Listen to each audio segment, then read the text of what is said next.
Merci de votre attention. Excellent début de semaine. Dans l'actualité ce lundi, la croisade contre le trafic des drogues, les produits illicites. L'OMD, l'Organisation mondiale des douanes, ne baisse pas la garde.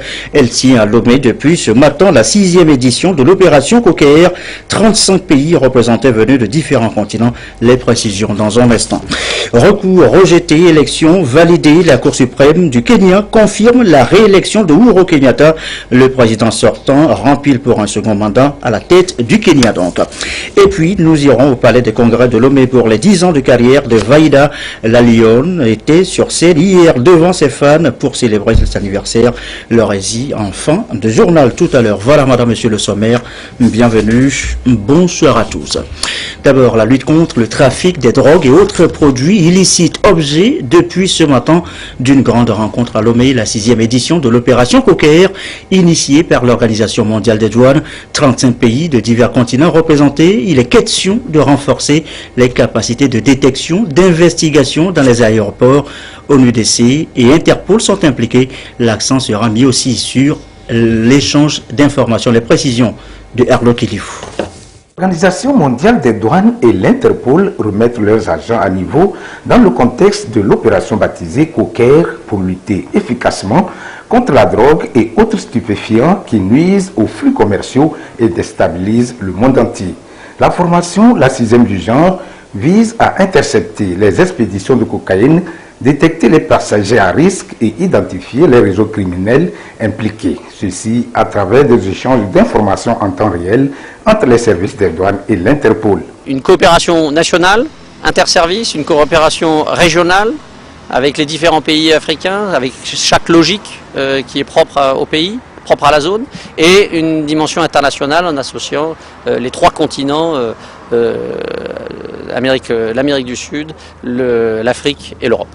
Pour l'Office doublé des recettes OTR, il est indispensable que les services de répression adaptent et coordonnent leurs méthodes de lutte au niveau national, régional et international. Ce n'est pas la première opération de ce genre. Le Togo a l'habitude de participer à des opérations internationales de lutte contre divers trafics. Et celui-ci est le premier en ce genre que nous nous organisons. Le représentant du commissaire général de l'OTR s'est réjoui de la tenue de cet atelier à Lomé et a invité les participants à tirer meilleur parti de cette formation dans l'exercice de leurs fonctions respectives. En 2015, dans son rapport annuel, l'organe international de contrôle des stupéfiants indiquait que non seulement l'Afrique est bel et bien une porte d'entrée, un couloir de transit pour tout type de drogue acheminée vers les autres continents, États-Unis, Europe et Asie, mais aussi serait une zone de fabrication de drogue, de synthèse et donc une terre fertile pour la production de marijuana spécialement. De ce fait, il est évident et crucial pour les douanes, la police, ainsi que toute autre institution intervenant dans la surveillance et la sécurisation de nos frontières maritimes, terrestres et aériennes, de renforcer leurs capacités en matière de reconnaissance des produits stupéfiants, leur ciblage et en matière d'analyse de risques. Les opérations Coquer initiées par l'Organisation mondiale des douanes favorisent la coopération internationale à travers l'échange de renseignements entre la douane et la police grâce au système de communication efficace et sécurisé. Devant cette salle. Et attention, les produits illicites, ce n'est pas de la chimère. Voici cette saisie de la gendarmerie nationale. Une importante cargaison de médicaments périmés en provenance de Chine. Médicaments reconditionnés ici à Lomé, à Blinkomé, avant leur acheminement vers d'autres réseaux de distribution. Sergine Raimondo, Honoré Mandjourou. La gendarmerie nationale vient de découvrir un entrepôt de stockage et de reconditionnement de médicaments périmés et d'autres produits frelatés. Le propriétaire de cet entrepôt de commercialisation des marchandises interdites est actuellement entre les mains de la justice pour répondre de ces actes. La gendarmerie nationale, dans sa mission de police administrative, a mis la main la semaine dernière sur un individu disposant d'un entrepôt de faux médicaments. Ces faux médicaments en provenance de la Chine sont non seulement faux, périmés, mais conservés dans des conditions ne respectant aucune norme de stockage. Comme vous le savez, les faux médicaments, ça entraîne des problèmes de santé sur les consommateurs. Actuellement, l'individu est déféré au parquet pour répondre de ses actes. D'autres co-auteurs sont activement recherchés par la gendarmerie. Le directeur national des médicaments, des pharmacies et des laboratoires, qui a été témoin de la découverte de l'entrepôt, apprécie la gravité des faits et appelle la population à la vigilance. C'est une bâtisse d'environ 30 mètres de long sur 15 mètres de large et d'une hauteur de plus de 15 mètres. Donc, construit à l'effet évident de stocker des produits de santé ou autre chose. Mais ce qu'on y a vu, c'est quoi? C'est des médicaments périmés, des insecticides, des souricides, des raticides, du vin, de l'eau et tout un tas de choses. Et c'est vraiment le lieu de dire à tous ceux qui consomment le médicament que ce n'est pas un produit comme les autres. Il faut toujours aller à des points que vous savez contrôlables et pour lesquels il y a une traçabilité. La gendarmerie nationale lance un appel à la population afin de collaborer avec elle dans la recherche et la punition de ces individus mal intentionnés. On en vient dans la foulée à cette journée du 20 novembre. C'est ce lundi, journée de l'industrialisation en Afrique. Direction la société Wafo dans la zone industrielle. Chefs d'entreprise, industriels, employeurs et employés se sont retrouvés là cet après-midi pour célébrer cette journée.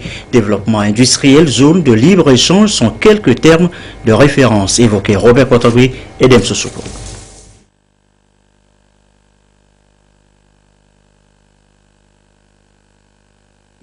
On enchaîne avec ce communiqué du président de l'Assemblée nationale et qui informe les députés que les 5e et 6e séances plénières de la 2e session ordinaire de l'année auront lieu respectivement le mardi 21 et le mercredi 22 novembre 2017 à 9h au Palais des Congrès, siège de l'Assemblée nationale.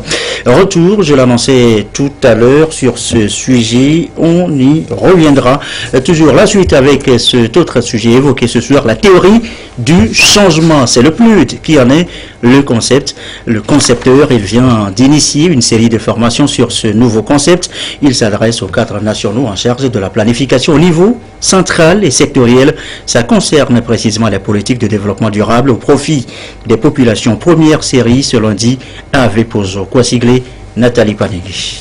Le gouvernement togolais est actuellement engagé dans la formulation d'un plan national de développement PND en remplacement de la stratégie de croissance accélérée et de promotion de l'emploi STAP qui arrive à terme à la fin de cette année 2017. Ce nouveau plan va définir un nouveau cadre national de référence fixant les priorités nationales sur la période 2018-2022. C'est dans cette dynamique que ces cadres de l'administration se forment sur la théorie du changement. Ce qui s'est fait jusqu'à présent, c'est que nous avons l'habitude de le planifier dans nos différents bureaux sans forcément intégrer les besoins réels des populations. Comment une population qui est dans une communauté, dans un village, son point de vue également peut être prise en compte lorsqu'il s'agit de faire une intervention qui va améliorer sa condition de vie. Donc les risques, les hypothèses, les acteurs avec qui nous allons travailler, tout cela, comment quitter une situation négative à une situation positive, comment quitter une situation où les gens ne sont pas forcément impliqués aux interventions, au choix des interventions qui adressent leur vie, à une situation où leurs opinions, leurs points de vue sont pris en compte et que ce changement puisse répondre réellement à leurs besoins. Il s'agit de cela. La théorie du changement, l'outil RIA et les méthodes de priorisation des ODD dans les politiques de développement, telle est la thématique retenue par le Programme des Nations Unies pour le développement PNUD, initiateur de la formation. Le PNUD a été sollicité et accompagne le gouvernement pour faire ces deux formations. La première sur la théorie du changement, qui permet un peu de les doter d'outils d'analyse et de conception des différents programmes, que ce soit nationaux ou sectoriels. Et la deuxième formation va porter sur ce qu'on appelle le RIA. Ça, c'est pour permettre un peu l'intégration des ODD dans les politiques nationales et les politiques sectorielles. La planification, l'analyse, c'est des processus qui se mettent en œuvre au fur et à mesure de la mise en œuvre des programmes et politiques. En clair, il est question de renforcer les compétences de ces cadres sur le processus de planification du développement basé sur les ODD et sur la théorie du changement. La finalité est de faire d'eux des formateurs auprès d'autres opérateurs exerçant dans le domaine. Retour, je vous l'annonçais tout à l'heure, sur cette journée du 20 novembre, ce lundi, journée de l'industrialisation en Afrique. Direction donc la société Wafo dans la zone industrielle. Chefs d'entreprise, industriels, employeurs et employés se sont retrouvés là cet après-midi. C'est pour célébrer cette journée. Développement industriel, zone de libre-échange sont quelques termes de référence évoqués à l'occasion. Robert Potogwe et Dem Sossou. Le combat est mené il y a 48 ans déjà en faveur du développement des économies africaines à travers les industries. Chaque 20 novembre, le sujet est mis sur le tapis pour susciter une prise de conscience au niveau mondial et mobiliser l'appui de la communauté internationale pour une Afrique émergente et fortement industrialisée. L'Afrique a fait des progrès dans ce sens et il y a 5 ans, l'on pense que la création d'une zone de libre-échange continentale ZLEC est une solution appropriée et durable. L'Afrique est divisée en zones économiques régionales. Chaque regroupement a ses barrières douanières et aussi bien non douanières.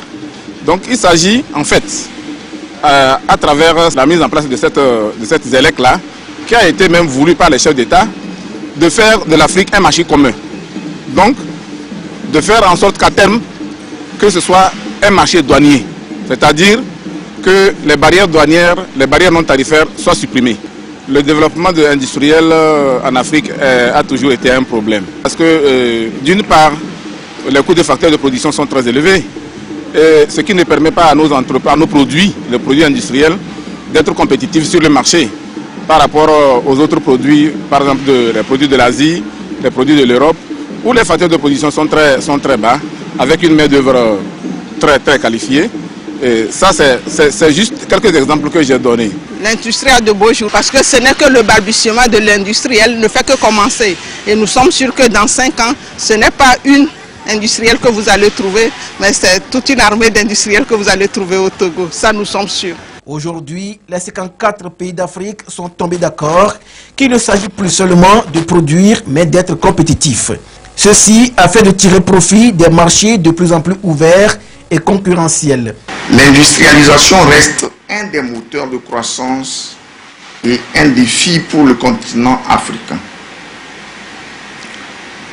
Elle crée la richesse et l'emploi, développe les compétences, encourage l'innovation, ajoute de la valeur, augmente la productivité du travail et permet de faire des avancées technologiques dans pratiquement tous les secteurs de l'économie, notamment l'agriculture, le bâtiment, les transports, la finance, les services, etc.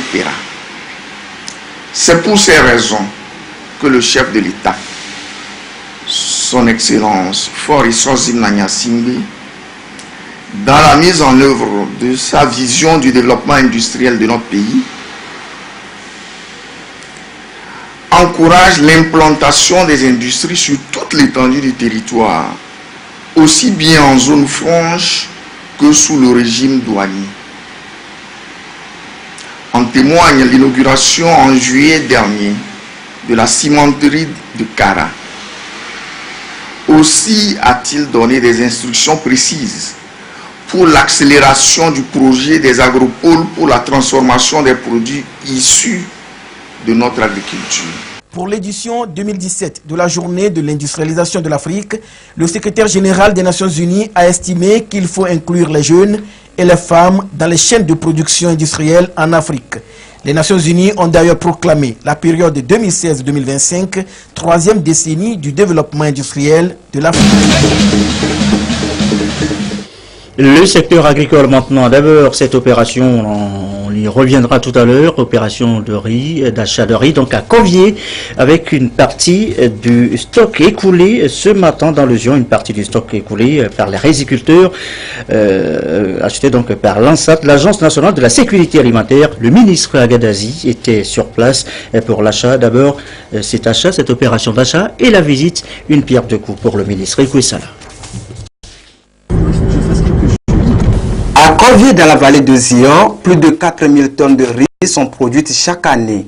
Et c'est grâce au projet d'aménagement et de réhabilitation des terres agricoles dans la zone de Michintove par TAM. Plus qu'une tradition depuis quelques années, le ministère en charge de l'agriculture est venu acheter une partie du stock des riziculteurs. Pour cette première saison de l'année, c'est ces 4 tonnes de riz qui sont ici écoulées pour le compte de l'ANSAT. Elles sont équivalentes à une somme de 19 millions de francs CFA. Nous apprécions la venue du ministre ce matin. Cette vente que nous venons de faire nous a permis de diminuer un peu le stock de riz que nous avons dans le magasin. Ces 19 millions vont beaucoup nous servir pour produire encore plus à la deuxième saison. Aujourd'hui, 835 hectares sont consacrés à la production du riz dans la localité.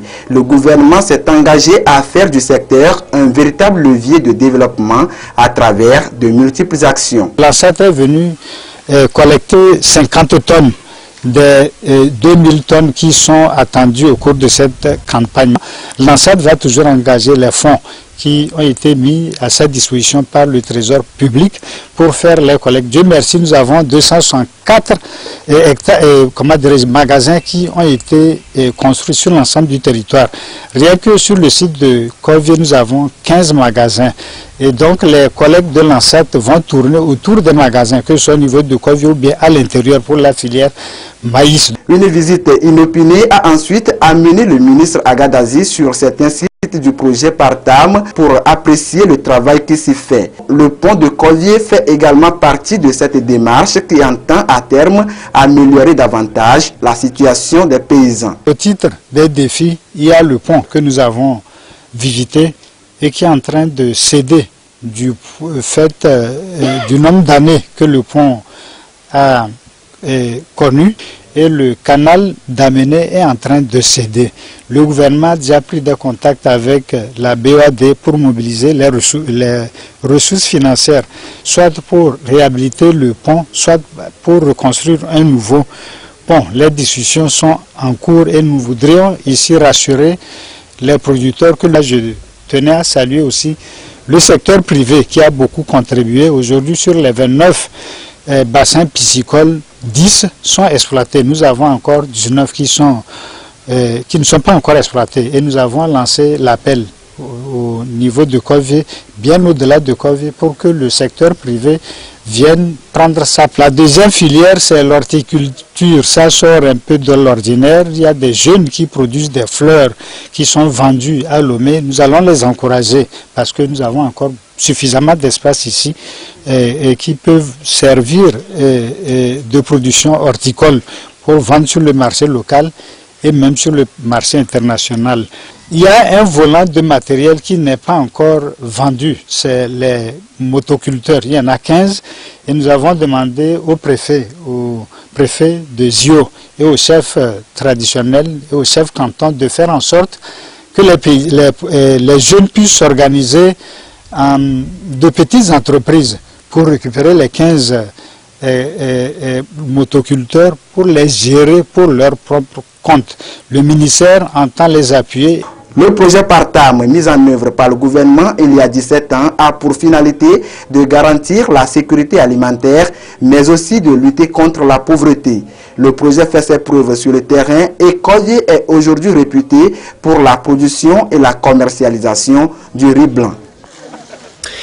De leur côté, les cotonculteurs du Grand Outil, premier producteur de coton dans la préfecture, ces producteurs, vous disais-je, ont échangé avec le directeur général de la nouvelle société cotonnière du Togo, NSCT.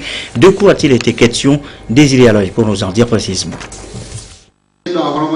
Un vaste champ de coton à Baoulé, dans le sud de la préfecture de Loti. Ils sont nombreux, les producteurs, regroupés en 288 groupements dans Loti, premier acteur dans la filière coton. Depuis le 1er octobre dernier, la collecte de coton l'or blanc a commencé. Une rencontre des producteurs du Grand Oti, premier au plan national, avec le directeur général de la nouvelle société cotonnière du Togo, NSCT. Un déplacement pour les féliciter. Saison 2017-2018, le Grand Oti seul a emblavé 27 000 hectares, un record encourageant, puis échanger sur les bonnes normes afin que la collecte s'achève dans de bonnes conditions, entre autres la paix et la stabilité. En termes de chiffres, de 16 000 hectares pour ces deux préfectures, cette année, ces deux préfectures ont emblavé 27 000 hectares. Donc c'est un taux d'accroissement hors norme. Et à l'échelle nationale, ces superficies équivalent à des superficies même de certaines régions. Donc il était important de venir les féliciter pour le message qu'ils ont reçu des autorités de ce pays de relance de la culture cotonnière. Au-delà de cela, nous sommes en période de campagne de commercialisation. Il était important de leur prodiguer des conseils pour la bonne conduite de cette campagne, mais aussi et en même temps leur rappeler les idéaux de paix et de concorde nationale, parce que les cotonculteurs qu'ils sont, ils ont besoin de la paix pour récolter leur coton, ils ont besoin de la paix pour que ce coton soit égrené, ils ont besoin de la paix pour que ce soit payé. Donc c'était le message de paix et de concorde nationale et surtout du vivre ensemble de tous les fils et de toutes les filles de Loti, marquant ainsi leur contribution inestimable à l'atteinte de l'objectif stratégique du chef de l'État qui voudrait que d'ici 2022, la production nationale atteigne les 200 000 tonnes. Au niveau de la NSCT, nous ferons tout ce qui est de notre devoir pour collecter à temps le coton et le payer. Pierre, les cotonculteurs du Grand Oti représentés reconnaissent les efforts de la NSCT dans l'itinéraire technique pour la relance du secteur de l'or blanc. Ils promettent d'accompagner le processus afin que l'objectif de 100 000 tonnes soit atteint. Tous ces avancements, qu'est-ce qui a provoqué ça? C'est qu'il y a eu changement, amélioration dans les traitements de nos dossiers. Nous pensons l'année prochaine redoubler d'efforts, aller même jusqu'à au-delà de 30 000 hectares pour l'atteinte des objectifs de la politique du gouvernement. Les 200 000 tonnes en 2022. Après le message du DG, nous avons compris que c'est la paix qui peut nous conduire à réussir dans toutes nos activités. Nous sommes devenus aujourd'hui des messagers même de paix. On va essayer de ventiler l'information à la base pour que tout le monde cultive la paix. La production croît de saison en saison et contribue à faire sortir les populations à la base de l'état de précarité et booster l'économie. Dans la paix et la cohésion sociale, nous évoluons vers le développement, la croissance économique, selon Nana Adam Namfame, directeur général de la NSCT, qui a largement exposé les vertus de la paix, ciment de toute action de développement. Personne ne gagne dans la violence, tout le monde sort perdant, a-t-il fait savoir aux cotonculteurs chargés désormais d'être des ambassadeurs de paix dans leur communauté. Et mieux gérer les infrastructures pour en tirer meilleur profit, c'est ce que ANADEB, l'Agence nationale d'appui au développement à la base, apprend aux bénéficiaires des projets PUDC.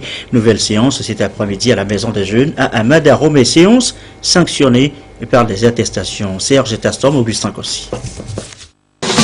Dans la mise en œuvre du programme d'urgence de développement communautaire PUDC, des infrastructures socio-économiques de base ont été réalisées à travers le pays. Pour une meilleure gestion et un bon entretien de ces ouvrages, les organisations de développement local et associations de femmes venues de diverses régions ont été formées à leur exploitation efficace afin de les transformer en source de revenus. Initiées essentiellement sur la transformation du soja, la teinture artisanale d'étoffe et la gestion des activités génératrices de revenus, ils disposent désormais des outils nécessaires pour gérer et rentabiliser les infrastructures. On nous a appris à faire le fromage de soja, le savon liquide, les biscuits de soja. Et ensuite, nous avons bénéficié des formations très utiles qui nous ont appris aussi beaucoup de choses sur la vie quotidienne. Oui, on nous a appris comment nous allons gérer notre marché, comment l'entretenir, comment vivre ensemble dans ce marché pour éviter des petits problèmes. Je saisis de l'occasion pour dire merci et saluer la très bonne initiative. Aujourd'hui, je suis formé sur les bases, sur la traitement des pailles, dont je maîtrise correctement. Et donc je suis content de cela. Je suis capable aussi de former d'autres personnes. Une chose est de réaliser les ouvrages, mais les valoriser efficacement pour leur durabilité et rentabilité en est une autre. Pour la ministre Victoire Tomega Dogbe, ce renforcement de capacité des bénéficiaires reste une démarche qui va leur permettre de tirer pleinement profit des infrastructures mises à leur disposition. Il faut absolument prendre conscience et se dire qu'on doit entretenir, on doit maintenir, on doit assurer une bonne gestion de ces infrastructures. Et on doit faire en sorte que ces infrastructures profitent à toute la communauté. Ce n'est pas un bien personnel, c'est un bien public. Et il faut en prendre grand soin. Chaque homme, chaque femme, chaque jeune a un potentiel. Chaque jeune a un talent. Et que avec un petit effort, on peut aider ces jeunes, ces femmes à faire éclore leur talent, à développer leur potentiel. Sans la paix, aucun développement n'est possible. Donc je vous encourage, je nous encourage à promouvoir la paix, l'unité dans toutes les initiatives que vous entreprenez. Notre premier bien public, c'est le Togo. Nous avons tous la responsabilité de protéger ce bien, ce patrimoine commun qu'est le Togo. Ils sont plus de 700 jeunes et femmes à bénéficier de ce programme de formation exécuté par l'Agence nationale d'appui au développement à la base. Au-delà de la formation, selon les responsables du programme des Nations Unies pour le développement, ce sont de véritables bases d'un retour sur investissement qui viennent d'être jetées. La suite, l'heure 20h26 à l'étranger. Le Kenya d'abord avec la réélection de Uhuru Kenyatta confirmée ce lundi par la Cour suprême du pays qui rejette les recours déposés. Le scrutin du 26 octobre a donc validé. Uhuru Kenyatta, le président sortant, rempile donc pour un second mandat. Au Zimbabwe, Mugabe s'accroche au pouvoir alors que la population zimbabwéenne s'attendait à voir le chef de l'État démissionner. Eh bien, celui-ci n'a pas évoqué son retour, son départ lors d'une allocution prononcée hier dimanche. La surprise est énorme comme un coup de tonnerre. Cela dit, retour chez nous au Togo avec cette séance de formation, celle initiée par la GIZ, la coopération allemande sur le sport et le développement, thème à explorer pendant les 3 jours. L'ouverture de la séance ce matin avec Gérald Agoudou.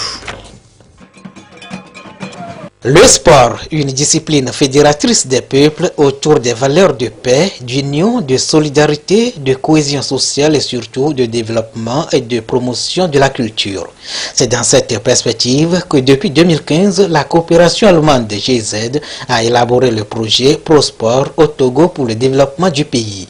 À cette rencontre des acteurs de l'éducation physique et sportive, des réflexions seront menées sur une stratégie nationale d'intégration du sport comme facteur de développement au Togo. L'idée, c'est qu'à la fin de ces 3 jours de réflexion, de travail, nous puissions définir une stratégie qui va nous permettre de pérenniser le concept de sport et développement, qui va permettre à ce que les partenaires du projet sport et développement de la GIZ puisse s'approprier le concept sport et développement de sorte qu'à la fin du projet, la dynamique du sport et développement ne meurt pas, que ça survive au-delà du projet, que ça devienne une habitude dans les classes, dans les séances d'éducation sportive, d'animation, qu'on inculque, qu'on fasse passer des messages éducatifs par le sport. Le projet ProSport est axé sur 3 grands axes, notamment les infrastructures adéquates, l'animation des centres de sport et le renforcement des capacités des acteurs. C'est un projet qui vient à point nommé et qui prépare les jeunes à avoir des activités et des compétences orientées vers la recherche permanente du leadership et de la paix. Je crois que c'est ça que nous demandons auprès de nos enfants. 4 communes ont été ciblées pour la mise en œuvre provisoire du projet ProSport. Il s'agit des communes de Tchévié, de Kpalimé, de Sokoré et de Kara. Le 23 novembre prochain, ces acteurs de l'éducation physique et sportive sont appelés à s'approprier du contenu des manuels produits pour plus d'enseignements sur le sport et le développement au Togo. Le Palais des Congrès de Lomé pour refermer cette édition. Concert hier, je vous l'annonce en titre, les 10 ans de Vaïda est célébré sur place dans un palais chauffé à blanc. Pour la Lyon et par la Lyon, le récit de Yasmine Kodia et Kouissala.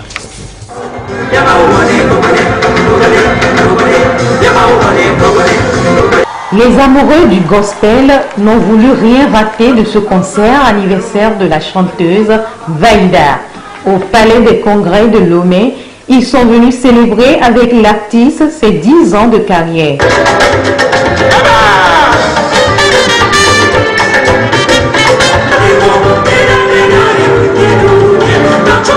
J'ai été très satisfaite du spectacle de la sœur Vaïda. Ce que j'ai vu, c'est que cette année, elle a mis un peu de classique que j'ai tellement aimé. Et je remercie Dieu pour sa vie.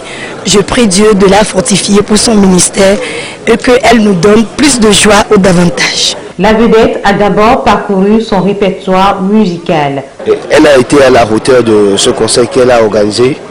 Et moi qui suis un spectateur, je suis très content, très heureux de voir ce concert. Je félicite tous les instrumentistes qui sont derrière elle et son manager. Je félicite aussi les sponsors qui sont sortis. Puis, un instant a été consacré au chant classique et le public est comblé.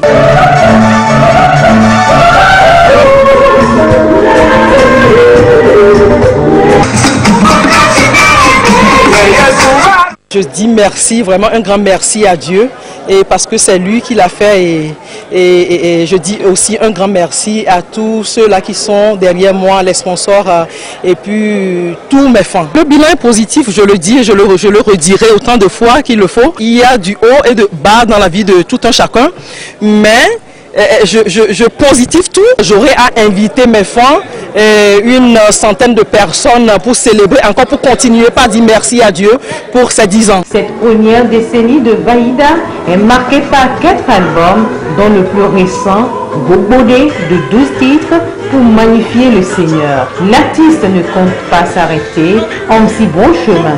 Elle promet bien les surprises, les jours à venir, avec bien sûr l'aide de Dieu. Prière spéciale pour la paix au Togo, prestation des chorales. L'événement a connu également la participation de plusieurs artistes de la chanson gospel.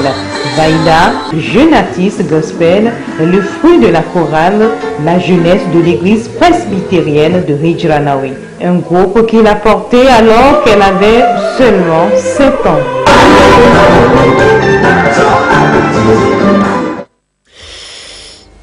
Et voilà qui met fin à cette édition du soir. Merci à vous qui nous regardez encore ce soir sur la télévision togolaise. Et comme d'habitude et toujours fidèlement, excellente fin de soirée chez vous.